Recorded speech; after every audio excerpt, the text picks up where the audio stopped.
Good morning.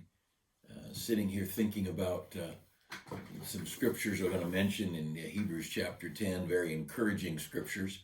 And I'm glad to get a couple of minutes with you this morning. We got a busy day, and of course, Church Wednesdays is great because of it's being a church day. In the midst of all the hurry and work, we get to stop and spend some time gather together with God's people to hear His hymns sung and His Word opened and read it and study it. I want to remind you, officially January Missions Month is over. Although we of course, this coming weekend we have Johnny Esposito coming, just kind of polishing off our Missions Month, and he'll be around most of Sunday. And what a blessing he is, and his family, just faithful, and so thankful for the influence of Brother Esposito on the Lord's work, and you'll enjoy hearing from him on Sunday. But I hope you'll take time. Make sure you get one of these books. If you don't have one, it's got our missionaries 110 or something like that. Different missionaries we support, and at least a picture, so there's a name that goes, a name and a face that goes together. I'm looking here at Edgar Arnold in Thailand, and I get emails from him on occasion, but it's nice to look at him and to see he's got 2 boys and 2 girls, and to think about his family and to pray for them, not just their ministry, but their marriage, their personal walk with God, their health, the training of their children, and that God would richly bless them. And so I got a note just a few days ago from Brother Benefield in Cambodia, and the unusual circumstances they've been under, and they've been there for some time in Phnom Penh, and Brother Benefield has raised his kids there. He's got a daughter I think it's a daughter graduating from college, and then another daughter going to college, and trying to figure out how to get home and what to do, and if you travel, if you can get back to the States, can you ever get back to Cambodia? And like Randy de Mobile, the first weekend, I think the first Friday in April 5th, I believe, Alice and Randy and Kelly de Mobile's oldest is going to be getting married in Indiana, and they've just made the decision, unless something dramatic changes, they won't be able to get back there to their daughter's wedding. And that's a difficult thing. I know it's not the world coming to an end, but it's a big thing for mom and dad to be at your wedding. And so I hope you get one of these books and take some time each day and just look at a couple of pictures and pray for them. You may not know exactly what's going on in their life, and I can't tell you all of them because we get so many emails and letters. We got 110, if that's what the number is. I believe it's where we are. If we had 2 good quality letters and emails a week, that would get us through them in a year, which would mean I'd get word from them, today, and then it would be next January or February before I really focused on them again. And we get more than that because we hear from our missionaries every day, somebody around the world. But there's needs, legal needs. They're just like we are. Last weekend you saw a video of Jonathan Ashcraft. What an incredible ministry, and young man, 3rd generation on the same church, same property, same Bible college, and legal pressures, covetous, greedy pressures. And so I hope you'll take time to pray, and let's take the whole year. And then secondly, in regard to missions, I hope you'll take a moment and make a commitment to missions, a weekly or bi-weekly, monthly, whatever. But let's take time every week, if possible, to put something into our missions account. Get those little giving envelopes and put something in there and mark it in the missions. And you got tithe, and I don't have one in front of me, but your tithes and Christian school. Oh, our school is such a blessing, and we ought to support our school. That there's no way the tuition pays the bills, and but also our missions giving, our bus ministry, and our Mighty Mites. That's a little special program we brought up. Just people who put in that little widow's mite extra that makes the difference, and that is certainly was a help in 2020 in keeping the bills paid.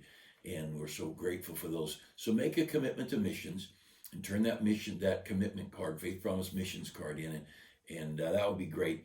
And then a couple other things, just keep it in touch with everybody. If you're not in the church service. I know we've got some folks who are in the parking lot listening to FM.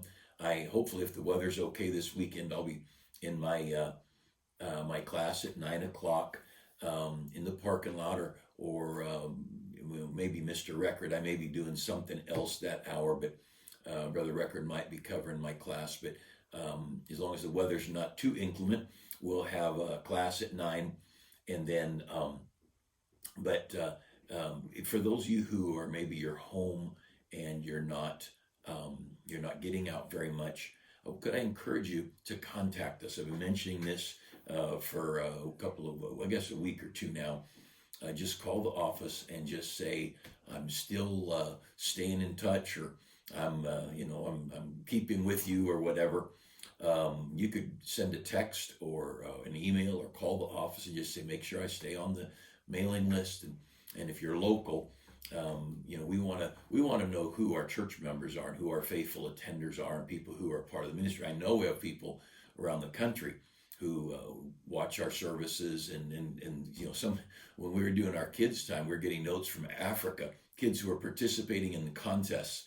And so we have folks globally who touch base here and there. We're not any great big website that gets millions of listeners, but we just want to be a blessing. All of our online stuff is geared toward you who attend our church, and then those friends we have scattered that could use some kind of encouragement.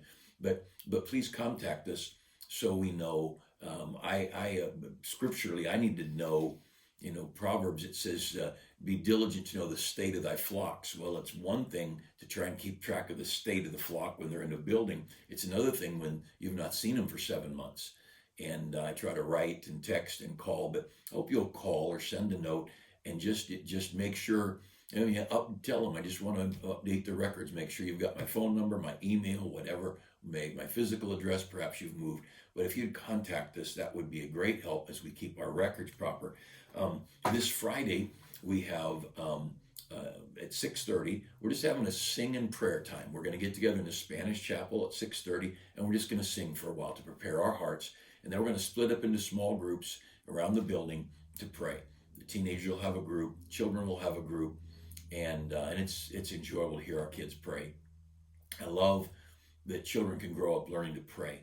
And then we'll have maybe a group of just men here, couples here, whatever. And it might be by adult class, but whatever. But if you would come around 6:30, if you're running a little late, just come on in. Someone will direct you where to go. I know some of you getting off work commute. That will be great. And then one other thing I wanted to mention, and we'll be in Hebrews 10, but we have our 70 days of fasting and prayer, and our revival booklet, the revival, Let It Begin in Me. The whole purpose of the booklet is to get us to draw near to God. And then secondly, to try and have our church draw near to God. We want God's blessing on our church. And he's been so good. He's done so much. And the blessings, he's just showered so much on us. And so I want us near to God. But in regard to that, I'd like you to, when you're praying, and if you weren't in church Sunday night, I talked a little bit about fasting, because sometimes people say, well, I don't understand what I'm supposed to do. Am I just supposed to not eat? And what's the purpose of fasting, or how, or what? And so I addressed that Sunday night. And so if you didn't get to see that, if you go back, it should be online unless there's a glitch. But you can go to our YouTube site or our website and hear the audio. And I talked about fasting a little bit Wednesday or a Sunday night. But when you pray, during this month, every day, our goal is to have multiple members every single day for 70 days fasting and praying for our country and for our church and for our churches across the nation that preach the gospel, how desperately we need it.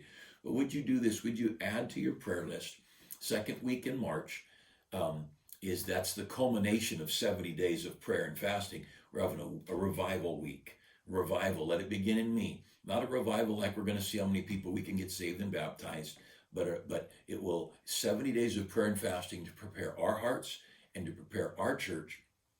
And then we have 5 different preachers coming in, and you'll love it. The names are in your revival booklet. Corey Mears, Pastor Corey Mears, veteran missionary from Fiji, now pastoring in Washington. He'll preach Monday and Tuesday. Wednesday night, Brother Kevin Cowling, pastor many years now, just outside Phoenix.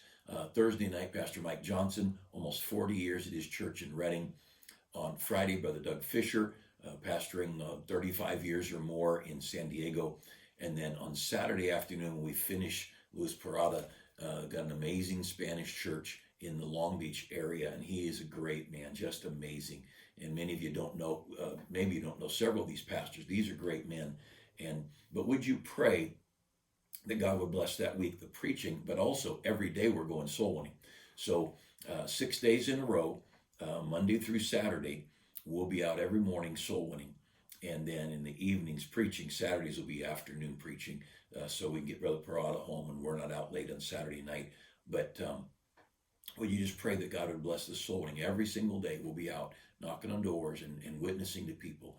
And we want to see God bless our church. We want people saved and baptized and growing in grace. We want people's marriages growing. We want people putting their kids in Christian school and children growing up to serve and honor God. So great things going on around church. And every day is a great day for God. And there's no day that doesn't matter. There's no situation in Bob Jones Sr. used to say that all ground is holy ground. Every bush is a burning bush. Every day, treat it as a gift from God. Let's honor God with it.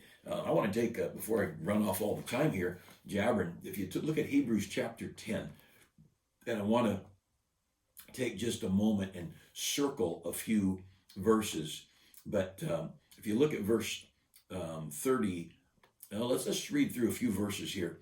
Verse 32, but call to remembrance the former days, Hebrews 10:32. Call to remembrance the former days in which, after you were illuminated, you endured a great fight of afflictions, partially whilst you were made a gazing stock, both by reproaches and afflictions, and partly whilst you became companions of them that were so used. For ye had compassion on me in my bonds, and took joyfully the spoiling of your goods, knowing in yourselves that ye have in heaven a better and an enduring substance. Cast not away therefore your confidence, which hath great recompense of reward. But for ye have need of patience, that after ye have done the will of God, you might receive the promise. Now, the main thing I want to mention, he says, we have, you took joyfully the spoiling of your goods. Verse 34, for he had compassion on me and my bonds, and took joyfully the spoiling of your goods. Now, understand just a quick little bit of theology out of Hebrews. Hebrews, let's just think now, Hebrews is probably written to Hebrews, since that's what it's titled.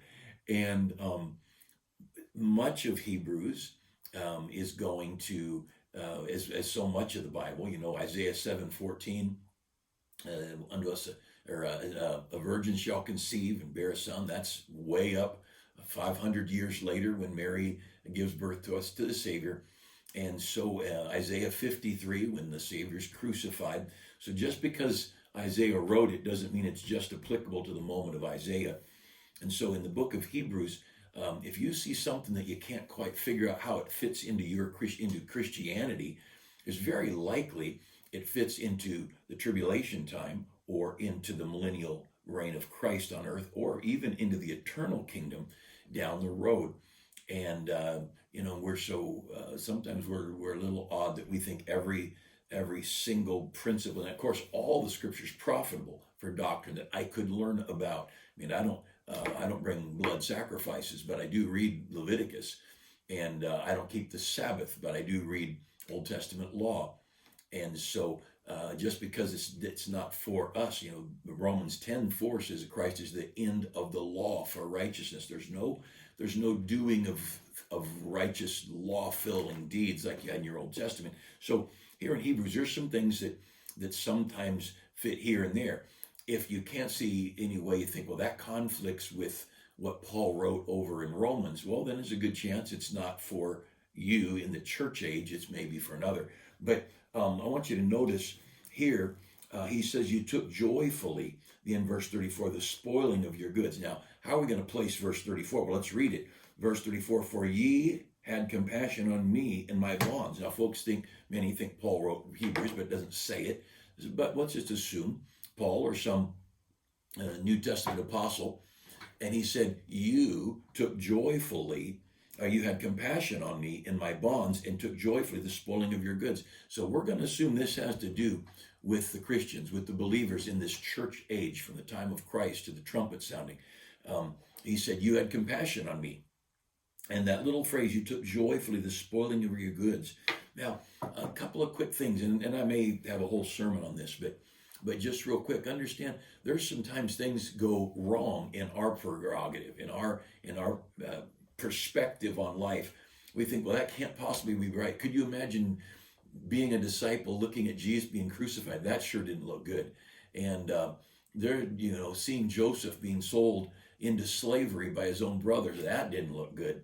But God does things on an eternal perspective, not on a temporal perspective. And so the great faith of the child of God, and not that we don't weep and not that we don't grieve, but the great wonder is when we're able to take joyfully the spoiling of our goods. Why? Why in verse 34 would he say, you took joyfully? People were taking your things. They were taking advantage of you. You were being jailed. You were being robbed during the Reformation and prior to the Reformation, the Dark Ages. If you were a Baptist, if you were a dissenter in England, you'd forfeit your stuff quickly. If you didn't, in early America, 1600s in America, if you didn't baptize your baby within 8 days, 16 days, they would come and fine you. And then if you still didn't, if you didn't go to church, there's multiple offenses, they could take your property from you, the spoiling of your goods. Why? Because of the Bible. And religious people are the worst at it. I know the liberal crowd, the godless crowd, they're bad and they hurt Christians. But religious people have hurt Christians as much, maybe more, than this old godless world has, because there's a lot of godless religious people around. The Crusades were far from anything Christian or Bible. But another story. But he says here, I want to go back and have you point out some words. In verse 32, remember the former days in which after you were illuminated, you saw, you understood the gospel, your eyes were open, your heart received Christ. You endured a great fight of affliction. So you saw the truth and then you got in trouble. If this is not true of the whole 1,000 years of Christian history, people got saved, they were in trouble. They got saved, they knew they were going to lose their home, their job, and maybe live on the run in the wilderness and maybe die of starvation. So they were endured. In verse 32, they endured afflictions. In verse 33, they were made a gazing stock, people looking at them, people mocking them. They were reproached in verse 33. They had afflictions in verse 33. And then on in verse 33, he says, and partly, whilst you became companions of them that were so used. Here are people being mocked and persecuted and suffering. And because you were a companion of them, you also got in trouble, just because you hung around this crowd. And I think it's so funny today, the political spectrum in the last months, I think a bunch of cowards. Now, I'm not there. I can't say how I'd have acted. I don't know. But looking at DC, there's an awful lot of people who believe what President Trump believed, who liked what he did, his conservative values, his economic plans, his tax plans. They were for all of it, but they were too cowardly to associate with him, because when you associate with him, you got in trouble with him. And so we have a bunch of yellow-bellied cowards with noodles for backbones all over DC, because their future and their job is more important to them than truth and right. And that's what he's talking about here. He said, part of your trouble was because you became a companion of those that were so used, these people who were a gazing stock and made a reproach and all. And then verse 34, and he said, you had compassion on me. And of course, most of the apostles and the main preachers in those early days, they suffered incredibly. And it went off. Remember the Apostle Paul, he would go town to town, jailing people, beating people, killing people. It was a tragic day for believers, but every time they killed one, 5 more got saved. And that's the work of the Holy Spirit. And so let's don't give up on God because we get persecuted. It could be God. You don't know, as you're Stephen being stoned and people laid their coats at the feet of a young man named Saul of Tarsus. You have no idea what's going on in that young man's heart as he watches you die and pray, Lord, lay not this sin to their charge. And he goes and gets saved, and he writes a third of our New Testament and starts churches all over. Well, had it not been for what he witnessed in Stephen's stoning, might not have been such a passionate preacher. You have no idea. stories like this are not a strange thing to Christianity. Henry Dunster, the first president of Harvard University, Harvard College at the time, watched Obadiah Holmes beaten for simply reading the Bible in Massachusetts, in a state where it was forbidden to do anything that wasn't the Anglican Church, and he was a Baptist. And Obadiah Holmes and a couple of other men went to this elderly man's home who'd moved to the area, and just a handful of them in a home reading the Bible together and praying. They were arrested, beaten mercilessly. I mean, beaten beyond words, with a cat o' nine tails and a public execution type thing.